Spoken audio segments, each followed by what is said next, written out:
اعوذ باللہ من الشیطان الرجیم بسم اللہ الرحمن الرحیم ولما جاءت رسلنا لوطا سیء بہم وضاق بہم ذرعا، تو جب آئے ہمارے یہ فرشتادے بھیجے ہوئے، ہمارے یہ پیغامبر، یہ فرشتے لوط کے پاس، سیء بہم کہ وہاں پر یہ بھیجے گئے تھے بہت خوبصورت لڑکوں کی شکل میں، اور ان کے ہاں جو تھا معاملہ آپ کو معلوم ہے کہ جو امرت پرستی ان کے ہاں تھی اور جو سوڈمی تھی، تو یہ لڑکے خوبصورت آ گئے تو اس قوم کے لیے، تو ان کے لیے جشن ہو گیا کہ ہمارے لیے شکار آ گئے ہیں بہت اچھے، لوط کے ہاں بڑے عمدہ شکار پہنچے ہیں، لہذا وہ سب غول کے غول اب آ رہے ہیں حضرت لوط علیہ السلام کے گھر پر چڑھائی کر رہے ہیں۔ تو جب ہمارے یہ فرشتادہ، ہمارے یہ جو نوجوان لڑکوں کی شکل میں جن کو بھیجا گیا تھا فرشتوں کو، وہ جب پہنچے حضرت لوط کے پاس، سیء بہم، وہ ان کو دیکھ کر بہت غمگین ہوا کہ یہ بڑا میرے لیے،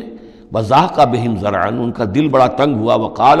ھذا یوم عصیب، اور انہوں نے کہا یہ تو میرے لیے بڑا سختی کا دن آ گیا ہے، میرے پاس اتنی طاقت نہیں ہے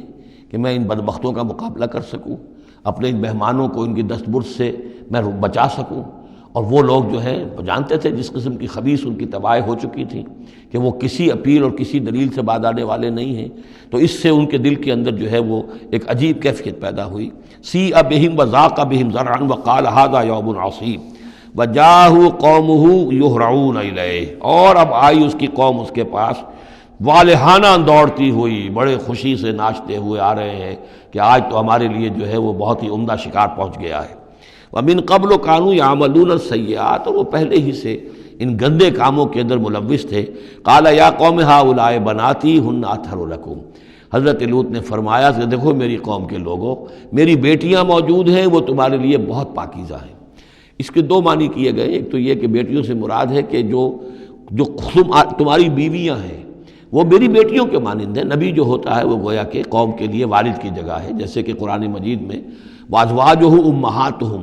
حضور کی تمام ازواج جو ہیں وہ پوری امت کے لیے ماؤں کے درجے میں ہیں، تو گویا کہ یہ میری بیٹیاں ہیں، اللہ نے تمہارے لیے ان کو پیدا کیا ہے، تمہارے لیے جوڑا بنایا ہے، وہ پاک جو ہے تمہارے لیے راستہ اپنی شہوت کی کے تقاضے کو پورا کرنے کے لیے صحیح راستہ اس کو چھوڑ کر، اور یہ بھی ہو سکتا ہے کہ انہوں نے اپنی بیٹیوں ہی کو پیش کیا ہو کہ تمہیں اگر کرنا ہی ہے تو نکاح کر لو، میں اپنی بیٹیاں تمہیں نکاح میں دینے کو تیار ہوں، لیکن میرے جو یہ مہمان ہیں ان کے بارے میں مجھے رسوا نہ کرو۔ قال یا قوم هؤلاء بناتی هن اطہر لکم فاتقوا اللہ ولا تخزون فی ضیفی، تو اللہ کا خوف کرو اور دیکھو مجھے میرے مہمانوں کے معاملے میں رسوا مت کرو۔ الیس منکم رجل رشید، کیا تم میں کوئی ایک آدمی بھی شریف اور کوئی ایک آدمی بھی نیک چلن نہیں رہا؟ یعنی کوئی تو تم میں سے ایسا نکل آتا جو میرا ساتھ دیتا، جو میری ہاں میں ہاں ملاتا، تم میں تو معلوم ہوتا ہے کہ کوئی ایک شخص بھی شریف النفس باقی نہیں رہا۔ قالوا لقد علمت ما لنا فی بناتک من حق، انہوں نے کہا کہ اے لوط تمہیں خوب معلوم ہے تمہاری بیٹیوں پر ہمارا کوئی حق نہیں ہے۔ اس سے معلوم ہوتا ہے وہ دوسری ہی بات ہی زیادہ راجح ہے۔ وَإِنَّكَ لَتَعْلَمُ مَا نُرِيدُ، اور تم خوب جانتے ہو جو ہم چاہتے ہیں، یعنی باتیں مت بناؤ، ہماری توجہ جو ہے ادھر ادھر لے جانے کی کوشش نہ کرو، تم جانتے ہو ہم جو چاہتے ہیں، جس کے لیے ہم حاضر ہوئے ہیں، جس کے لیے ہم پہنچے ہیں۔ قَالَ لَوْ أَنَّ لِي بِكُمْ قُوَّةً، انہوں نے کہا کاش کہ میرے پاس تمہارے مقابلے کے لیے کوئی طاقت ہوتی، او آوی الی رکن شدید، یا میں کوئی قلعہ ایسا ہوتا جس میں مضبوط میں جا کر پناہ لے لیتا اور تم سے اپنے آپ کو اور اپنے مہمانوں کو بچا لیتا۔ یہاں ہے اصل میں حضور صلی اللہ علیہ وسلم کی ایک حدیث میں الفاظ آئے ہیں، یرحم اللہ لوطا لقد کان یاوی الی رکن شدید، اللہ تعالیٰ رحم فرمائے لوط پر، وہ ایک مضبوط قلعے میں تھے، اللہ تعالیٰ کی حفاظت تو انہیں حاصل تھی، لیکن یہ کہ اس وقت جو صورت بن گئی تھی ان کے لیے، جیسے جب جادوگروں نے جو اپنے انچھر پھینکے تھے اور وہ بھی بن گئے تھے فرعون کے دربار میں، وہ بھی شکل اختیار کر لی تھی انہوں نے سانپوں کی، تو حضرت موسیٰ پر بھی وقتی طور پر خوف طاری ہو گیا تھا۔ تو بنائے طب بشری خوف کا ہو جانا یہ کوئی نبوت کی عصمت کے منافی نہیں ہے۔ تو یہاں پر بھی اللہ تعالیٰ کی حفاظت تھی، اور جیسا کہ آیا فرشتوں نے پھر ذرا سا ایک ہاتھ ہلایا اور سب کے سب اندھے ہو گئے، وہ اس طرح کا معاملہ تفاصیل تورات میں ہے۔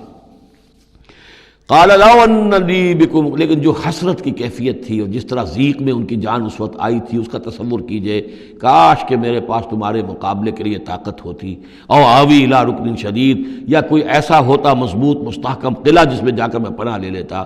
قالوا یا لوط انا رسول ربک، ان فرشتوں نے کہا اے لوط گھبرائیں نہیں، ہم آپ کے رب کے پیغامبر ہیں، بھیجے ہوئے ہیں، لن یصلوا الیک، یہ آپ تک پہنچ ہی نہیں پائیں گے، آپ کو کوئی گردن نہیں پہنچا سکیں گے، آپ بالکل اطمینان رکھیں۔ فَأَسْرِ بِأَهْلِكَ بِقِطْعٍ مِّنَ اللَّيْلِ، اور بھی رات کا ایک حصہ جو باقی ہے اس میں آپ اپنے اہل کو لے کر، اپنے گھر والوں کو لے کر نکل جائیے اس بستی سے۔ وَلَا يَلْتَفِتْ مِنْكُمْ أَحَدٌ، اور کوئی بھی آپ میں سے پیچھے نہ دیکھے، پیچھے توجہ نہ کرے، پیچھے کی طرف کوئی خیال نہ آئے کہ ہمارے دوست تھے اور ہمارے یہ تھے اور ہمارے عزیز تھے، إِلَّا امْرَأَتَكَ، اور آپ کی بیوی بھی ساتھ نہیں جائے گی، وہ بھی یہیں رہے گی۔ یہ دو بیویاں ہیں جلیل القدر پیغمبروں کی، جن کا ذکر پھر آئے گا بڑی وضاحت کے ساتھ سورہ تحریم میں۔ ایک حضرت نوح علیہ السلام کی بیوی اور ایک حضرت لوط کی بیوی، کہ یہ اگرچہ کہ کانتا تحت عبدین من عبادنا صالحین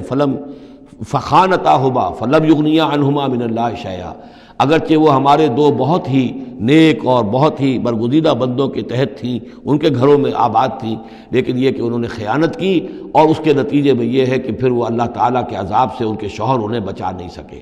نہ حضرت نوح بچا سکے اپنی اس بیوی کو، اور نہ حضرت لوط بچا سکے اپنی اس بیوی کو۔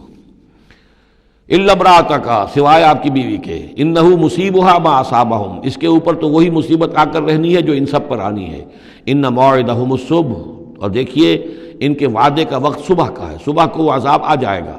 الیس الصبح بقریب، کیا صبح قریب نہیں ہے؟ یعنی اب جلدی کیجئے، اب آپ فوری طور پر یہاں سے اپنی بچیوں کو لے کر نکل جائیے۔ فلما جاء امرنا جعلنا عالیہا سافلہا، جب ہمارا حکم آ پہنچا ہم نے اس کے اونچے کو نیچا کر دیا، یعنی کسی بستی کو تلپٹ کیا جائے تو چھت نیچے ہو جائے گی اور جو بنیادیں اوپر آ جائیں گی۔ عالیہا سافلہا، الٹ کر رکھ دیا بستیوں کو۔ وامطرنا علیہا حجارۃ من سجیل، اور مزید ان کے اوپر ہم نے بارش برسائی کنکروں کی، پتھروں کی، یعنی یہ کہ ایک طرف تو یہ کہ کچھ زلزلہ آیا یا کچھ اور زمین میں دھماکہ ہوا، ایکسپلوژن ہوا جس سے وہ بستیاں الٹ گئیں، اور اس کے بعد یہ ہے کہ آسمان سے پھر بارش ہوئی ہے ان پر سجیل۔ یہ سجیل اصل میں فارسی کا لفظ ہے سنگ گل، سنگ گل یعنی یہ کہ مٹی جو ہے اگر کسی صحرا کے اندر تھوڑی سی پھوار پڑے اور زیادہ تیز بارش نہ ہو تو وہ ہر قطرے کے ساتھ تھوڑی سی مٹی مل کر وہ ایک چھوٹا سا دانہ بنتا ہے، اور وہ پھر دھوپ جب پڑتی ہے تو وہ پھر پک جاتا ہے، جیسے کہ کہیں آپ اینٹیں پکاتے ہیں اپنے بھٹیوں کے اندر، یہ پھر کہلاتی ہے سنگ گل، یعنی یہ پتھر تو ہے لیکن یہ پتھر نہیں ہے، یہ مٹی کے بنے ہوئے پتھر ہیں، کنکر ہیں۔ ان کنکروں کی بارش ہوئی جس کے اندر کہ اس کو بالکل دفن کر دیا گیا ان دونوں شہروں کو۔ منضود، تہ بر تہ، تہ بر تہ، وہ جو بارش ہو رہی تھی کنکروں کی تہ بر تہ۔ مسومۃ عند ربک، اور وہ نشان زد تھے تیرے رب کی طرف سے، یعنی ہر ایک کے لیے معلوم تھا کہ کس کو کون سا پتھر لگنا ہے اور کون سا جو شخص ہے اس کی ہلاکت کس کے ذریعے سے ہونی ہے۔ وما ہی من الظالمین ببعید، اور یہ ان ظالموں سے کچھ زیادہ دور نہیں ہے، یعنی جو مشرکین مکہ ہیں، جو قریش ہیں اور عرب کے جو مشرک ہیں، ان سے یہ بستیاں کو دور تو نہیں ہیں، اس لیے کہ یہ جب جاتے تھے فلسطین کی طرف اپنے قافلے لے کر تو یہاں سے گزرتے تھے۔ قوم سمود کا مسکن بھی ان کے راستے میں آتے تھے، قوم مدین کا علاقہ بھی ان کے راستے میں آتا تھا، پھر یہ عمورہ اور صدوم کی بستیوں کے جو ہے یہ بھی کچھ ان کے جو آثار باقی رہ گئے تھے وہ بھی آتے تھے۔ صدق اللہ العظیم۔